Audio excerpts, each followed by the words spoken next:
Infrastructure first. It's not always appropriate for infrastructure first. There's no point in building things if there's not enough people to use them. So the infrastructure will come at the appropriate time. On the infrastructure first, probably every resident of Colchester would disagree. We've already got an issue with the infrastructure. It needs to be resolved before the houses go in. We're constantly on catch-up, and we need a robust infrastructure delivery plan that doesn't just set out a list of projects that are needed, but how they're going to be funded and get that funded in advance. We can't have delayed infrastructure. Meetings like this will be going on right now up and down the country. We all have the same issues, don't we? On the 17th of February at the Charter Hall in Colchester, there was a local plan committee meeting. They were there to discuss a revised local plan and to vote on whether it should be put out to the public for consultation. The full meeting was actually over 4 hours long. We will provide the link for the meeting and the 852-page agenda pack. There were lots of good speeches made by residents and councillors. First to speak was the wonderful Sir Bob Russell. He always talks so much sense. Here is a clip of what he had to say. The vitality and the economic success of the city centre relies on car parks as one means. In fact, 2/3 of people come into the city centre by car. These two car parks per space are the largest income revenue generator for Colchester City Council. They bring in roughly £1 million a year. And if those two car parks go for housing, that is £1 million a year revenue lost to the council, a council which says it is short of money and needs to generate money, and the city centre needs those car parks in order to be financially successful. So one thing that amazes me, that the city centre traders and businesses seem to be relaxed and not doing much about it to fight their corner. It shouldn't be for me to come here to fight their corner. Well said, Sir Bob. We can all see what's happening to our towns and city centres. Look what's happened to London after the ULEZ expansion. Anybody would think that there's an orchestrated plan to ruin our small businesses. Surely they wouldn't want to do that, would they? There were then some very passionate speeches from local residents. The land proposed for development is farmland, agricultural land, which is surrounded by native woodland on all sides, with hedgerows containing mature trees lacing through the fields.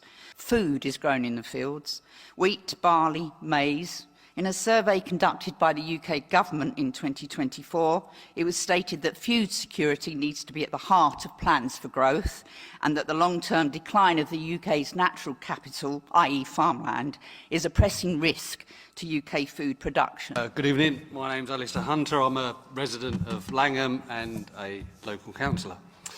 I don't wish to sit here and be negative about any house building. There is clearly a need for affordable, well-built homes to be built in the correct areas with the required facilities. However, building 900 homes in Langham is not the answer to your prayers. Langham currently has 300 homes at its core of the village. So this would dramatically increase the size of the village, and in fact, building these homes would deem the village a small town. So let's talk reality. 900 homes equals circa 2,700 people, about 2,000 vehicles and 1,000 school places. The proposed land is basically accessible via a country lane used by locals and many farm vehicles. There is a lack of public transport, poor footpaths and poor cycle path connectivity. No additional school places in the immediate area, no doctors' practices that have spaces for additional residents, and more importantly, there is an ongoing issue with Anglian Water, who themselves agree that there is not the capacity within the system to cope with the agreed planning and approvals, let alone 900 more. Messing's very badly served by public transport. We have 2 buses, both on a Friday. I acknowledge that housing allocations impact most wards within Colchester. While we understand the necessity for growth, it is crucial to address the pressing concerns that accompany such developments. The major issues include the strain on our sewage systems, healthcare, schooling, transport and general infrastructure, as we've heard from most people tonight. We are already facing challenges with inadequate sewage facilities, poor roads, pavements, and further development will could excavate these problems. Additionally, there is a notable lack of doctors, dentists and healthcare services to cater for our growing population, as currently the Mersey Island doctors have closed their books to any new patients and our local dentist is full. Another crucial concern is the affordability of housing for our young people. Too many of our young people are leaving education straddled in debt. Most are finding it virtually impossible to get onto the housing ladder. I would like to ask the officers, have they explored the possibility of legally challenging the government's excessive housing allocation for Colchester? Our city is already facing significant pressure and further development could risk destroying the very essence of Colchester and its surrounding villages. Can we legally challenge this allocation on the grounds of procedural errors, failure to consider relevant information or incorrect application of policy? Additionally, maybe a bit hard, could we seek a judicial review if we believe as a council and a community the decision was made without proper consultation or consideration on its impact on our communities? I wasn't sure if it was judicial review of the housing number. You can only JR a decision. The government haven't made a decision that we have 1,300. They've set out a methodology which we've implemented for Colchester, which gives us a figure of 1,300 a year. We then use the evidence base to assess whether that figure is appropriate. We haven't come across anything, and we've asked various consultants who've looked at pieces of evidence to confirm whether or not there is anything that we could challenge or say that we can't meet the target. To date, we haven't come across anything that justifies a lower target than that. But if that arises as a result of the consultation, then we will implement it. Carl, you have another minute. Even though you say about housing allocations, the affordability I've seen on some houses, even on Mersey, they start at 300,000. Who can afford that? If you're going to build affordable houses, even with those numbers, they need to be affordable. After members of the public had spoken, it was then the turn of the councillors. The first to speak was Councillor Andrea Luxford-Vaughan, policyholder for planning, environment and sustainability. This committee, all of us, have had very limited time to get through such a huge body of work, and yet you're being asked to make a decision tonight based on that. There's three things in particular that I have concerns about, not fundamentally, but I think we're possibly being a little bit premature trying to make a decision this evening. The first is the infrastructure audit. It's an obvious place to start. We're all 100% behind the philosophy of infrastructure first, but it's not finished. So given that it should have informed sites, I don't actually know how we can be in this position. The next one is traffic modelling, my other pet hate. ECC, best I don't say too much about them as a body and the traffic modelling that I've had to trawl through for the last 8 years on tendering Colchester borders, but it is incomplete. I was only able to find an executive summary which contains some fairly flawed assumptions and some unachievable aspirations. And then the last thing that's worrying me is that this committee agreed a strategic land availability assessment which included a rejection of any grade 1 and 2 farmland, and yet I read in the papers that because there's so much of it, we're just going to ignore that particular point. So, I think there's not anything wrong in the direction we're going in, but I think we do need more time to get that plan right. I'm really conscious of the fact that in the past, we've basically gone, who's got some land to sell? And people have put their hands up, and then we've kind of post-rationalised all the evidence to basically bring those sites forward, and that actually is not the right way to plan. I know that it's an impossible situation that you're in, that the numbers have gone up. There isn't a lot of land available, but I do feel we have to be making sure that we're not putting ourselves in danger later to have jumped ahead of the game and made the wrong decisions. So, just to bore everybody a little bit with, in the past, 3 garden communities went to hearing, 2 of them failed completely. The other one we thought was going to be all right because it was financially viable is now basically looking very, very dangerous because you can't put the most fundamental piece of infrastructure in place before you build the houses. Hopefully, you know, that can find a resolution somewhere, but it's not like people aren't trying behind the scenes to sort that out. So the infrastructure audit needs to inform those decisions. At least at that point, we said we knew we needed certain bits of investment before we started. The transport modelling, I think, you know, it needs to be comprehensive, it needs to be accurate, and it needs to inform where we start making investments. It's made assumptions about the A12. You know, if you're not aware of this, the A12 funding is hugely in question. It's basically come to a massive standstill. Okay, well, the last point was about the fact that grade 1 and 2 has national protection in terms of the MPPF, the MPPG, the 25-year green plan and something else to do with town and country planning. What I'm saying is that why would we go against national policy? You know, yeah, maybe put in grade 3 but not grade 2. And the showstopper for me in the traffic modelling, regardless of the fact that our last plan said the A12 and the A120 needed to be in place, is the fact that it's expecting the whole borough to turn into Amsterdam in terms of travel trips and active travel. And it's, you know, it's not really, it's possibly sort of vaguely realistic for a new community where you build these, you know, force people onto buses, don't let them have their cars near their houses, you know, lots of cycle paths or what have you. But, you know, people are talking about one bus a day. I'm sorry, one bus a week. That's, they won't have that opportunity, and that is it's an assumption that's unachievable. We've taken the wing and a prayer, something will turn up approach before, and it ended in disaster with the Garden communities with millions of pounds and several years wasted. People who were dismissed then as being wrong turned out to be 100% right, so I would urge you to listen to them now. Taking my own ward, whilst there is hyper-local non-car use, the surveys show all work and leisure activities are nearly all outside the village. People will drive.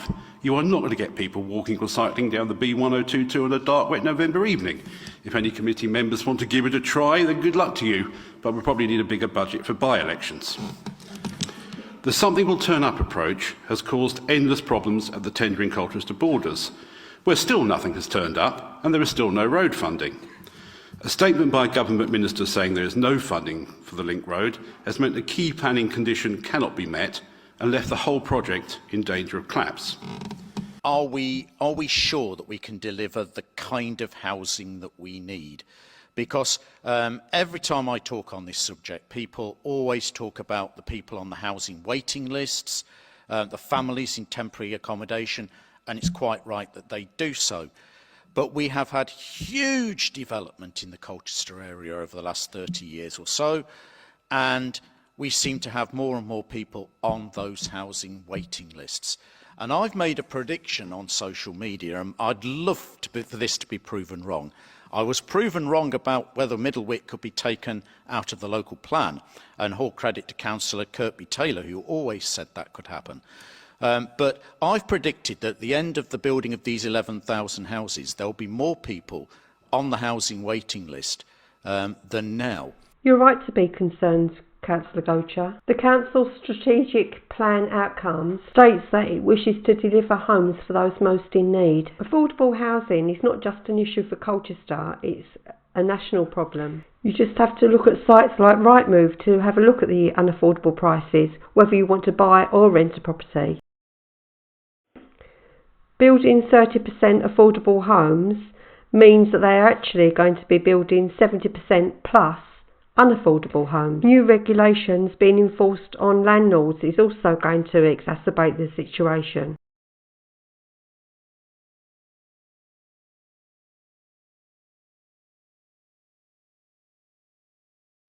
Councillor Gocher hasn't been the only councillor who's actually been raising concerns.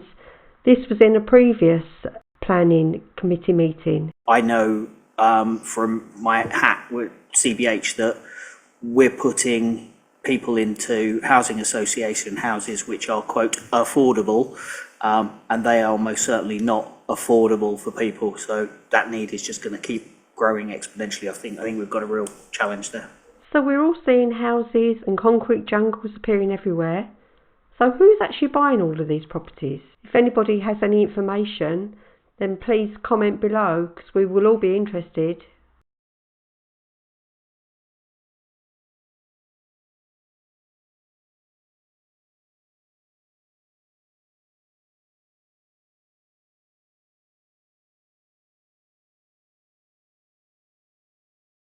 Back to the meeting. I think among many areas of concern, the local sewage network is perhaps the largest issue that we face in this area.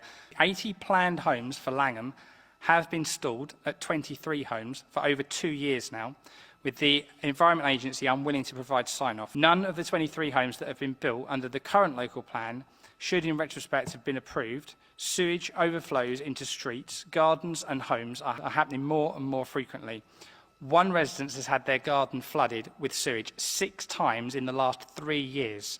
Several houses have been flooded with sewage, and one unfortunate resident has indicated with sewage in 2016 and again in 2024. Each time it's taken 12 months to repair, redecorate and refurnish. And still, Anglian Water has made zero infrastructure investment throughout this period, despite a string of promises to do so. This is part of a very passionate statement that was read on behalf of Councillor Sarah Naylor. Thank you, Chairman, for the opportunity to address the committee on behalf of the residents of Lexton and Braeswick Ward, which includes these 2 areas of the city plus the villages of Oldham, Ash Green, Fordham Heath and West Bergholt. I am also this local authority's appointed governor of the ESNEFT, the NHS Trust, which runs Colchester Hospital. In this role, I attend key strategic meetings with the Chief Executive and key senior leaders whose role it is to plan for enough hospital beds and services to care for existing and future residents. My background in NHS strategic health transformation is useful for understanding the complexity and impact of local NHS planning. Local NHS experts tell us we are now short of 38 beds now. Within 10 years, Colchester will need 140 more hospital beds. This will cost £120 million to build in today's money. There is also a sense of disbelief from community campaigners that the work that has gone into neighbourhood plans is in effect being set aside on government orders to build 40% more new homes in Colchester. Are direct consequences of government's haste to force through policies without a thought for those most affected. Colchester Hospital is already full, not just in flu season, but every day. It's a siren call that every member and officers of this council needs to listen to. Tonight is not the time to restate the obvious national points that more houses are needed. It is the time for this committee to acknowledge that Colchester is one of the smallest and newest cities with a legacy infrastructure of a market town. We are bursting at the seams. NHS national policy states 92% of a hospital's beds should be occupied on average. In Colchester, the average is 98%. This matters because when sickness like flu break out, which is every year, there aren't enough beds. Colchester Hospital has recently been operating at 120%. It means our loved ones being cared for in corridors, and Nurses Union says staff are stressed. While virtual wards are out of hospital services need to expand, it's worth understanding that Colchester Hospital leaders say this alone won't solve Colchester's problem. Patients need beds because they're too poorly to be cared for in another place.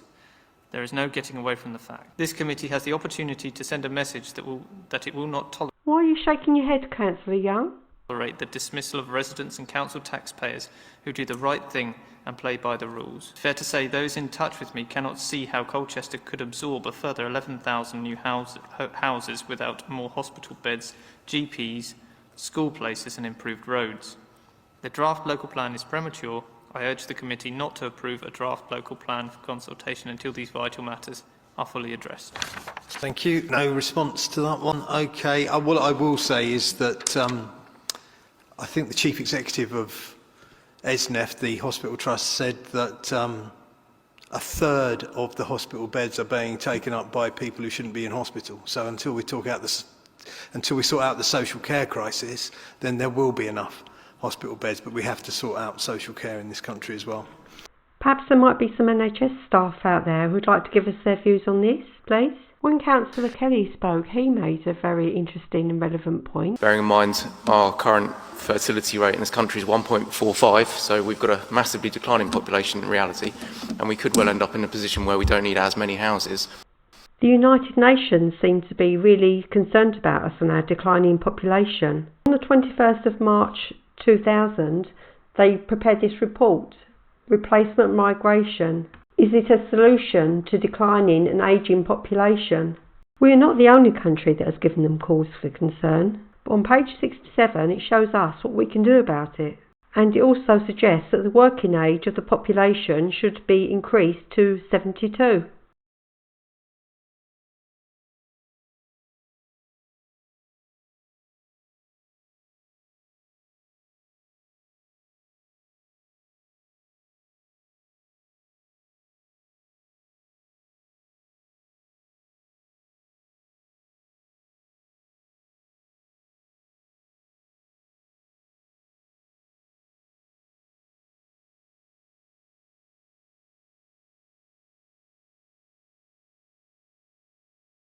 Now back to the committee.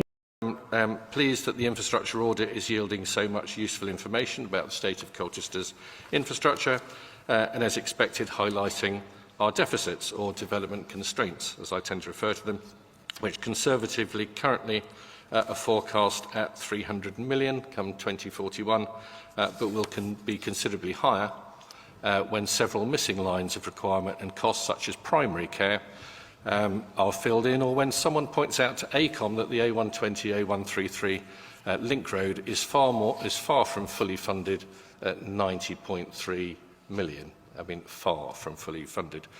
Government's house building targets of 1,300 homes a year, a 40% uplift for Colchester, is what's led us to this particular point in the local plan process. I do understand the difficulty we find ourselves in trying to meet those targets. They're eye-wateringly large and somewhat soul-destroying for a city which has consistently delivered on its housing commitments. I fully understand the requirement for a local plan, but I also know from experience that now is the time to challenge evidence and assumptions. I'm not prepared to see this go out to consultation without stage 4 of the infrastructure audit, the delivery plan part, and much more detail around infrastructure delivery. Karen said that I have to wait until Regulation 19 or pre-Reg 19 for that. I don't wish to do so personally.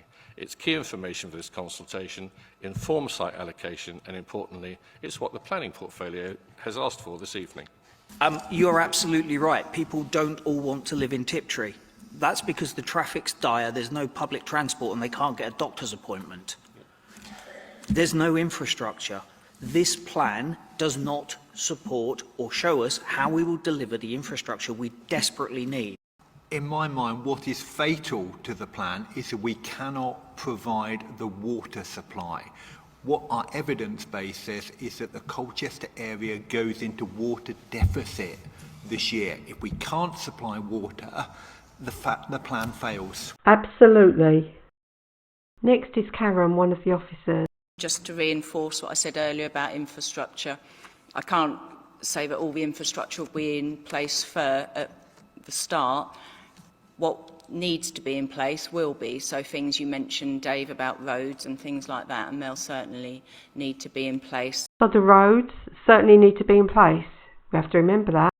Other infrastructure might come along in not definitely. phases depending on the timing of the development. Questions were asked about other types of infrastructure.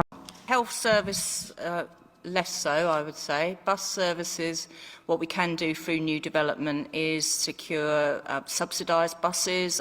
Buses. How's the wonderful RTS planning going?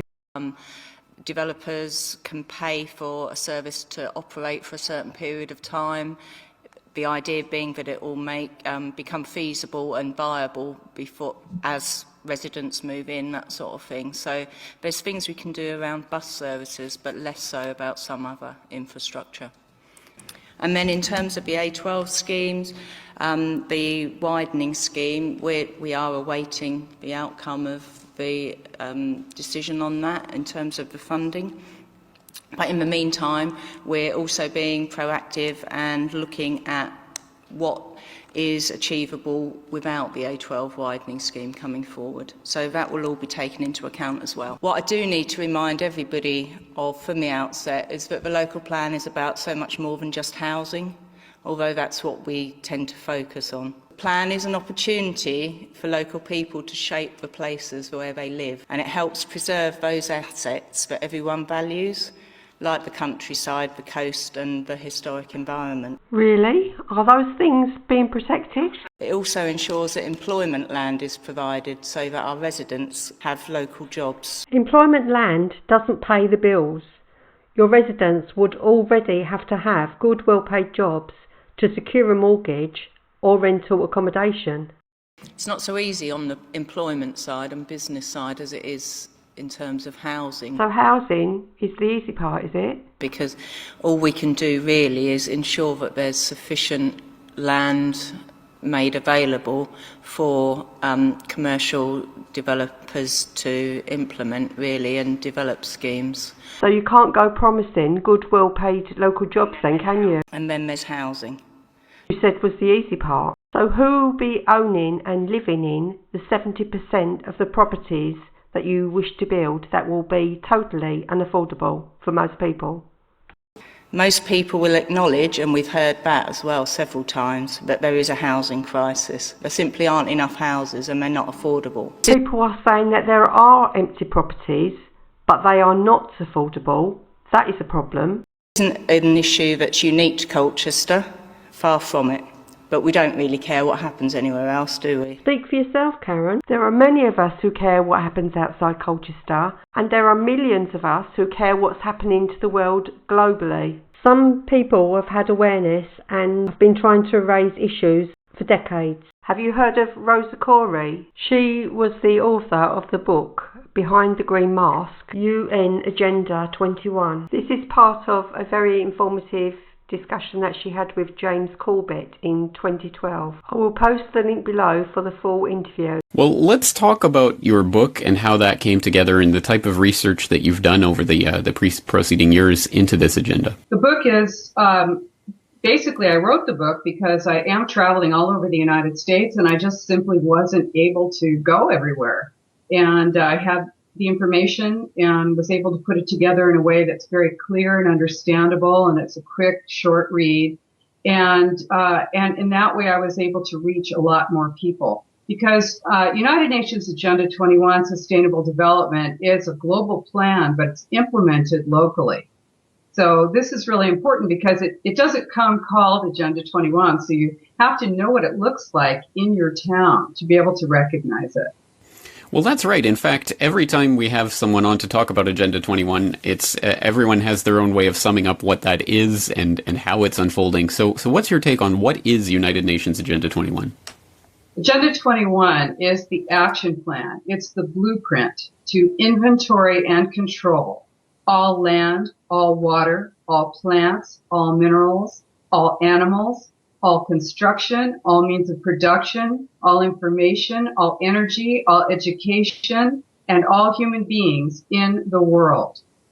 That's it. It's totally comprehensive. It's so comprehensive. It goes into so many different aspects of everyone's everyday life that it's staggering to think that so few people actually have even heard of this Agenda 21, let alone know what it is. How can it function so that it maintains that level of secrecy while being completely out in the open? Yeah, it's brilliant. It's a stealth plan and it's operating in plain sight.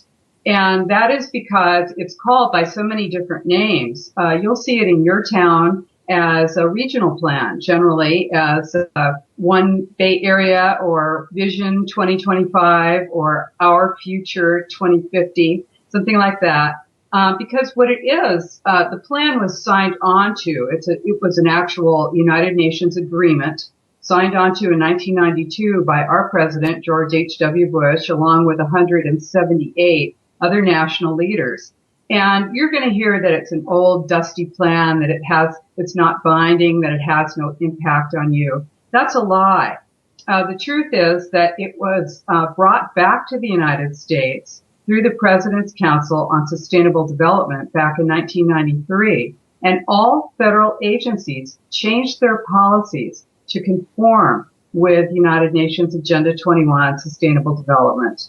That's right. Well, let's go back to some of the beginnings of this, because as you indicate, it was first signed as an agreement in 1992 at the Rio Earth Summit, but it has its roots in policies that go back at least to the 1970s. Let's talk a little bit about the history of these ideas of sustainable development and how they came together. Yeah, it's great. You know, it's the kind of thing that you think to yourself, well, how could I be against sustainability? Just sounds so great. I mean, who wants to be unsustainable? And of course, that term, sustainable development, is a term that comes right out of the United Nations, 1987, the Brundtland Commission, World Commission on Environment and Development, and they wrote a book called Our Common Future. And in that, the term sustainable development was first coined, formally given a definition, and that is development that meets the needs of the present without compromising the ability of future generations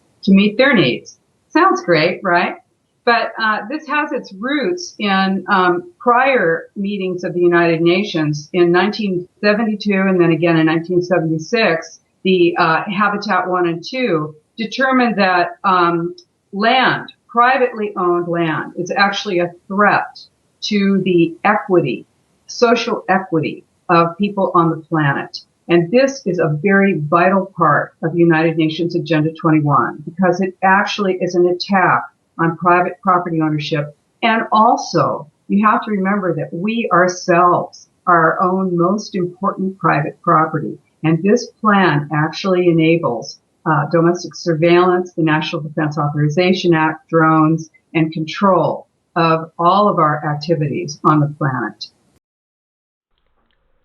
We're aware that Councillor King, the leader of Colchester City Council, likes to use the term conspiracy theory, but unfortunately this conspiracy is a fact. I do have a copy of a children's edition of Agenda 21 if Councillor King or anybody within the council would like it. Now back to the meeting. This is probably the most challenging plan that I've worked on, because finding sites for almost 21,000 new homes isn't easy. For many years we were delivering about 95% of our housing need on brownfield sites, but we can't do that anymore.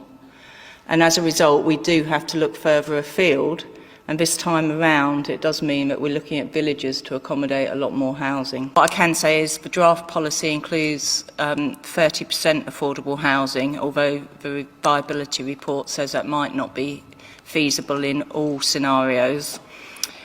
And the new NPPF does reintroduce in the definition of affordable housing social rent, which is certainly something that has been missing in recent years in terms of the definition. We haven't been prohibited from delivering social rented properties, but it's been more unaffordable, and there hasn't been the expectation, whereas the NPPF now pushes that more firmly to the forefront. So that is something that's encouraging. Who will actually be owning all the properties that will be put forward for social rent? And now it's time for the committee to vote on whether the plan should go out to the public for consultation. And what is the harm of going out to consultation at this stage? So I'm going to move the recommendations. Oh yeah, I do need a seconder. Someone second that proposal? Thank you, Faye. Can I see all those in favour? 5. Those against? 6. So that's lost. Is there an alternative recommendation? I'll recommend that we postpone making this decision and taking it out to consultation and it coming back to committee. Stage 4 of the infrastructure audit complete, the delivery plan. Costings for the infrastructure items that are missing, a credible plan for delivery, whether through developer contributions, utility suppliers or central government, and a contingency plan if there is no link road, A12 realignment or the A120 scheme. You're right, we're going to take a vote on that. I can't possibly vote for it. All those in favour of Andrews? Yeah. Oh yeah, need a seconder. We've got a seconder. Reese, yeah, all those in favour? And 6. All those against? That's carried. Well done to all of those councillors that spoke up for their residents on this occasion. Obviously, it's not the end of the matter because we've got to wait to see what happens later in the year. But in the meantime, councillors, we will be watching you.